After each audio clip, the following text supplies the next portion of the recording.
And this is a tutorial on how to start using Adobe Illustrator. Going through these slides, when you start opening Adobe Illustrator for the setup screen, select your new document from home. Select in the document presets as shown here, and you will see these presets, and you can also name your document. So for example, if you're looking here for your preset, you will see it, and then you can also make your adjustments. So once you have named your document, select the orientation to be portrait, like you see here in this blue. In this selection, make sure that your document is a preset on poster. So like what you see here, this is highlighted. This is going to go and show on your page, and then you'll have the option to adjust your document presets to pica, from picas to inches, which you see in this other slide. Your menu should be set at the top of the screen. Select the fly, the file, and the fly out of all options. And just like InDesign, you would select Edit when you have the options to edit your document, including paste, color, selections, Adobe PDF presets, and so on. Object command will be used and will give you the options to modify your photos, your drawings, or crop your images. The type command is going to be used where you could be able to add any fonts in your library. So when you look at this command, or where you see up here, this is where you would add your fonts or your typesetting.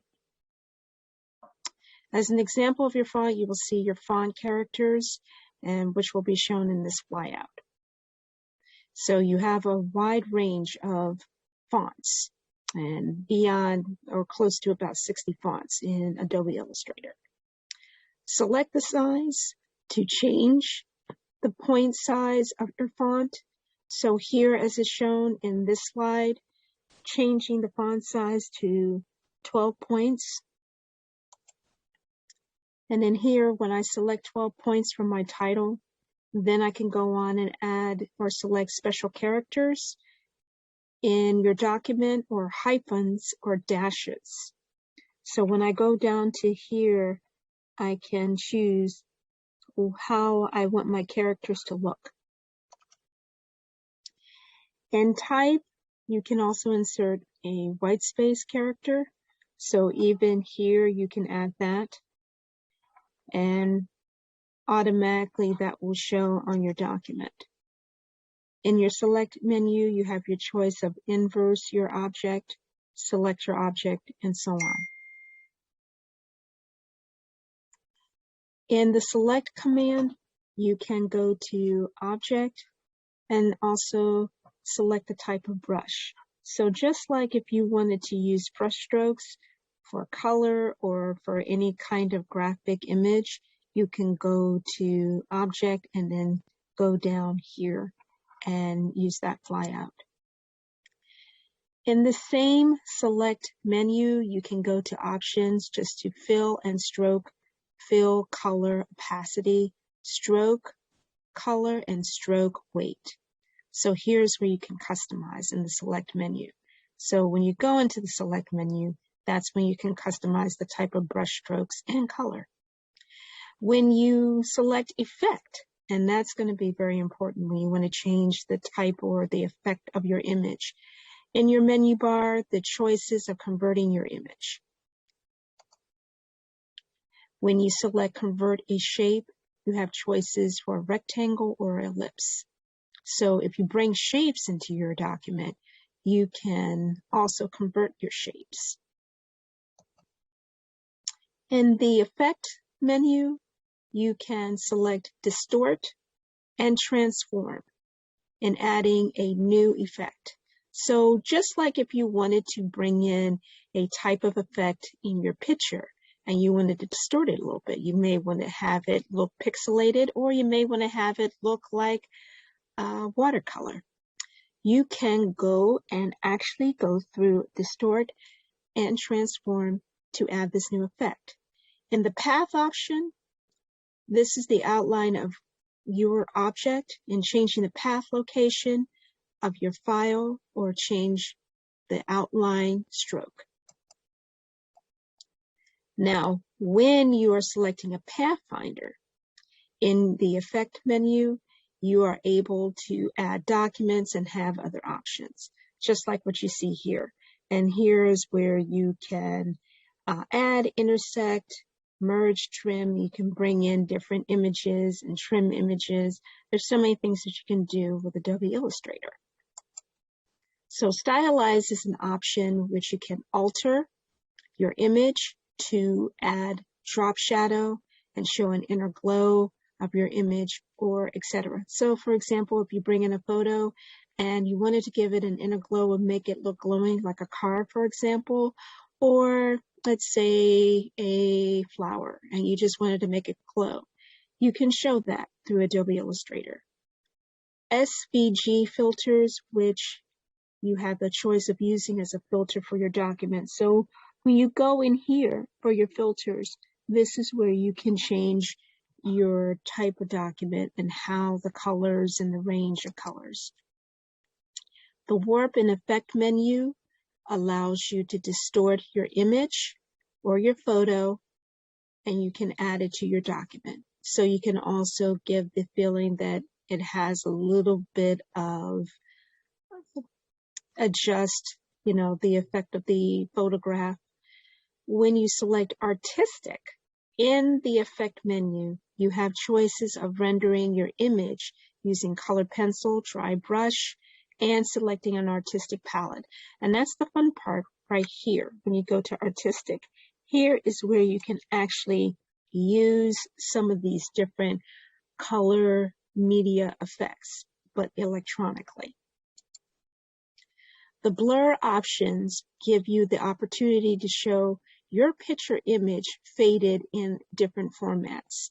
So when you go to blur, just like if you have a photograph and you want to distort it, you can make it look like it's blurred a little bit, or you can distort it in some way. So right here in your flyout, you just right click in effect and then go to blur, and then you can make it gradiated.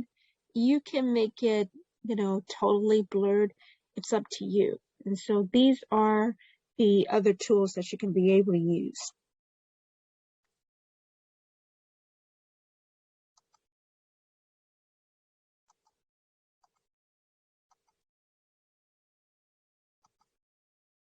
And others that you will able to use even in a new window. So for example, when you right click and you go into a new window, you have your choices to arrange your images. And then you can go here to select the way you want your typesetting or your images to show. Now in your flyout, when you select the layer tabs, you can add your layers to your document, assign them as part of your image, add color, and have the ability to turn them on and off. In your Libraries tab, you can store subsets and you can use those for parts of your document. So in other words, you can add layers. You can also turn the eyeball off for certain layers that you don't want to see, and then you can turn them back on again. So like, for example, and I'm just going to show this, bringing in already, I would say like a sketch of a chair. So I brought it in using place, just like you use for InDesign. And so I selected place for the chair image and bring it into the document. The image of the chair is adjusted to the screen and by using the blue box nodes, so to adjust this image. Then in the 5 icons, I bring in the chair and the rectangular frame. So that way I am making that adjustment. And then on the screen, I can select the type tool, which is very easy, and I can pick any type or font setting. So for example, in my library, I have saved a rendering of my chair that I created in Adobe Sketch, and then I bring in the image in my document. And then when I select type for the sizing of the chair, I go back over to, I think it looks like 35 or 36 points. And then when I add my type or my text to the document, this will be as a rectangle for text. And then here you can adjust the size of the text to the text box. So 36 or 35 points looks like this size. Now, when I can add or change the typesetting, I can also change the color, just like in InDesign. So you see here under layer 1, I'm using an eyedropper to adjust the color. And you will see this live, but this right now is shown as a slide. For each layer, you can click on options and then show under the layer name. So in other words, I can change the layer name, which is shown here.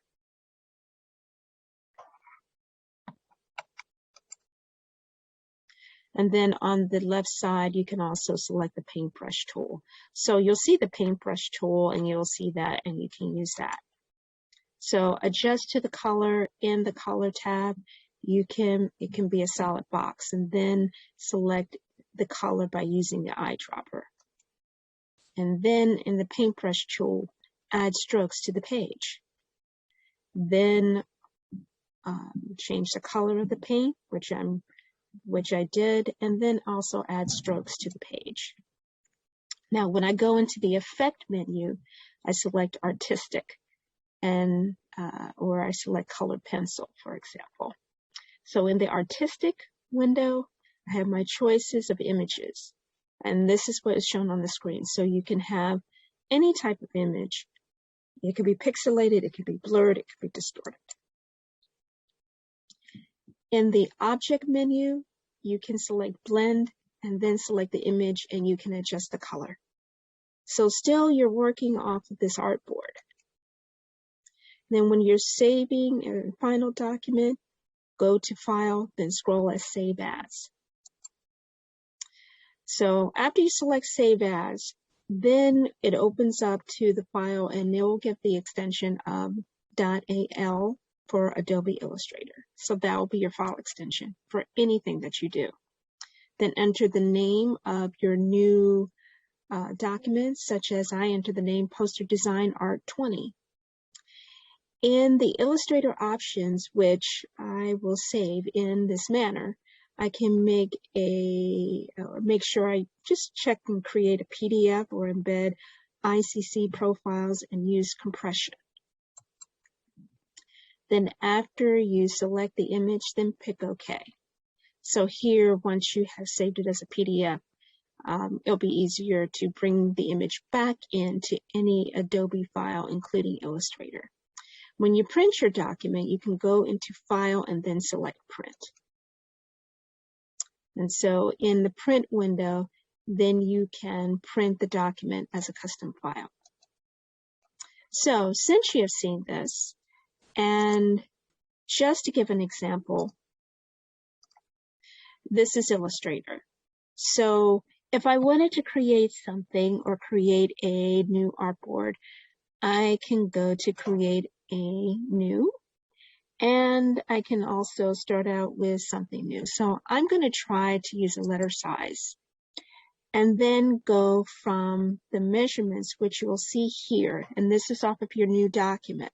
So when you're customizing your new document, you're going to change the size, or let's just say the measurements. So I'm going to go by inches, which is a little easier. And so anything that you save, it could be web, print, film, or art illustration. And so I just go and create. And so there's my document.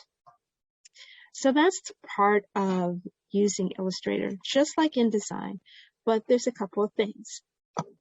We talked about layers, and you'll see layers here. And so when you go to File, and you want to go to Place,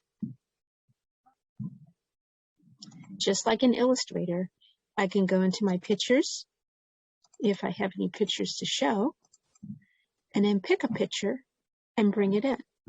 So I'm going to use Artboard 2 and let's see how that works. And just like this artboard, I'm going to bring this in.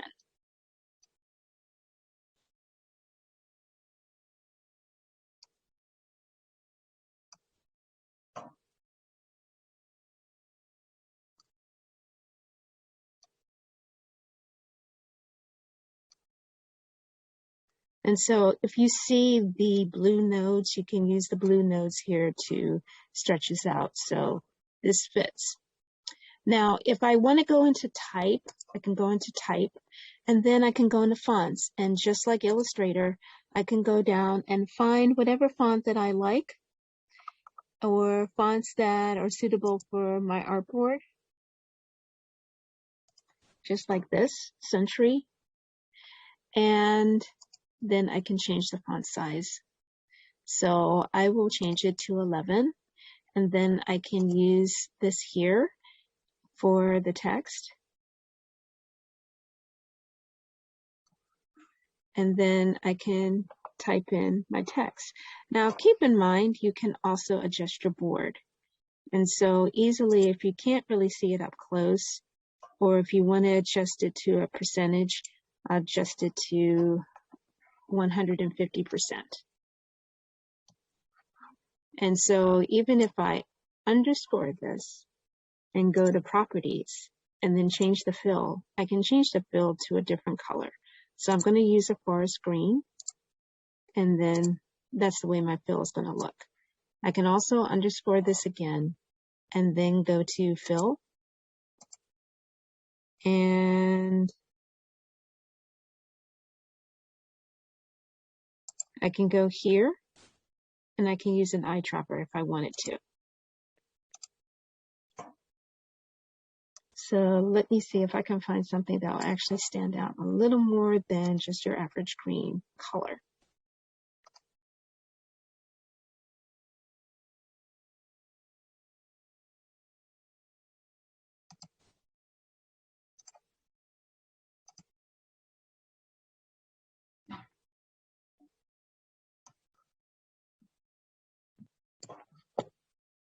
And so I'm going to alter the text.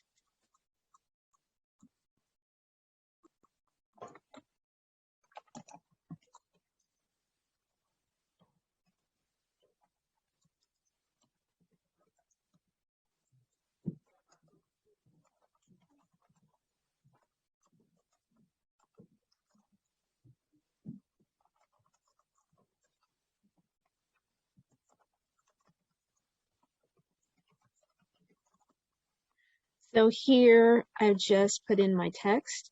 I can also underscore this, and just like in InDesign, I can make sure that I center my paragraph, just like I did here. So let's say if I wanted to add or other colors, or for example, here's paintbrush. So I click paintbrush. And if I wanted some other type of color, I can always use some other type of color. Now going to effect, if I go to effect and go to gallery or artistic, I can change it. I can say dry brush, and then I can change the image. So let me go back and just say cancel, and I'm just going to use paintbrush.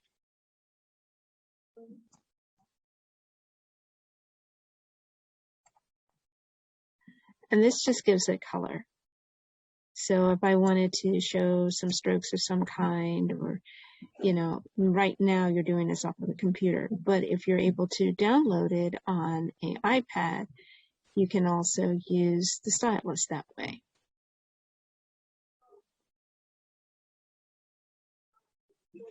So this is how it works when it comes to color and adding color. Now I'm going to undo this, because this is not exactly what I had in mind, but I wanted everybody to see that.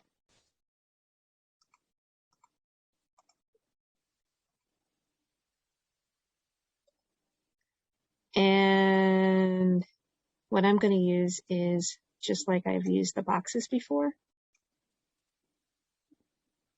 And then I can also change the fill. So if I wanted the fill to be a different color box, I can use a different color box. Or let's say, let me go back to the first one. and then stop.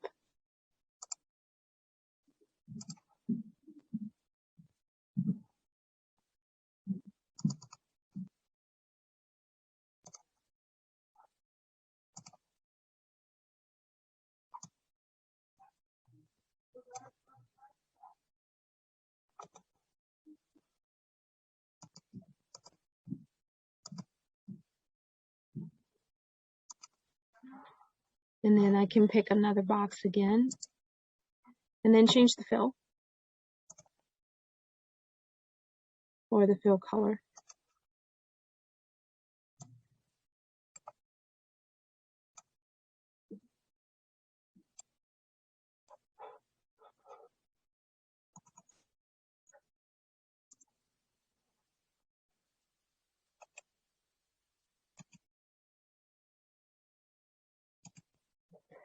And I can do this again. So I can pick, various surface colors and surface images like this.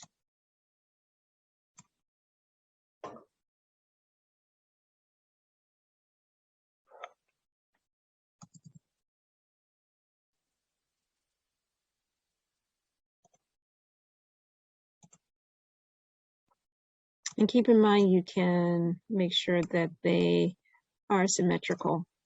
I often like to use symmetrical and make everything kind of stand out. So, in going back to fill, you can import any image, different vignettes, or various colors that would grab your client's attention or other people's attention. So even with this one,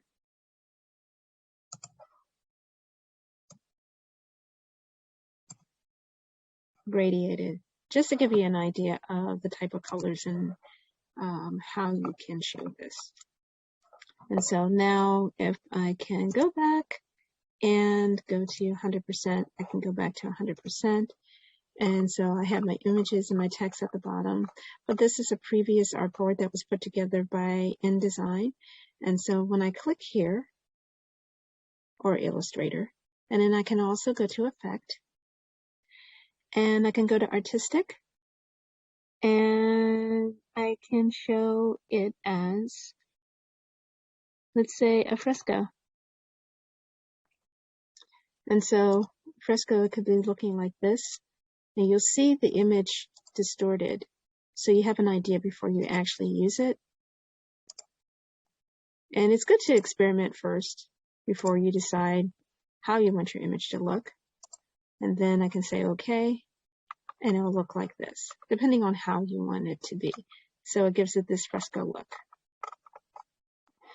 And let me go to 65%.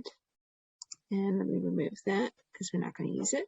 And so now you see a little bit of a distortion, but it's not totally distorted. So now when I decide to save, I can go to File, go to Save As. Now save on my computer. And now I'm going to give it a new name.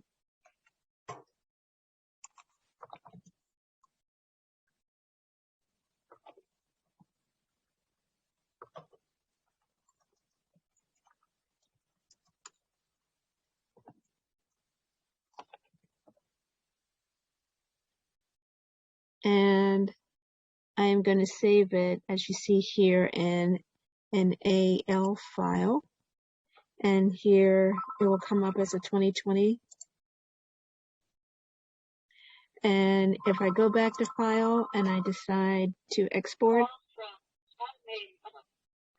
I can go to Export to a Screen.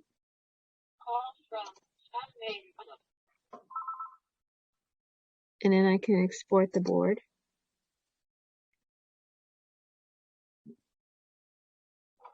So depending on what I want to do, I can save it in a file folder. If I don't want to save it, I can go back to File again and go to Export, and then go to Export As, and then I can change it to any file format. Besides an Autodesk file, I can switch it to a JPEG, which I'm going to find, and then save. And then here's your color model for CMK. And I'll just say OK.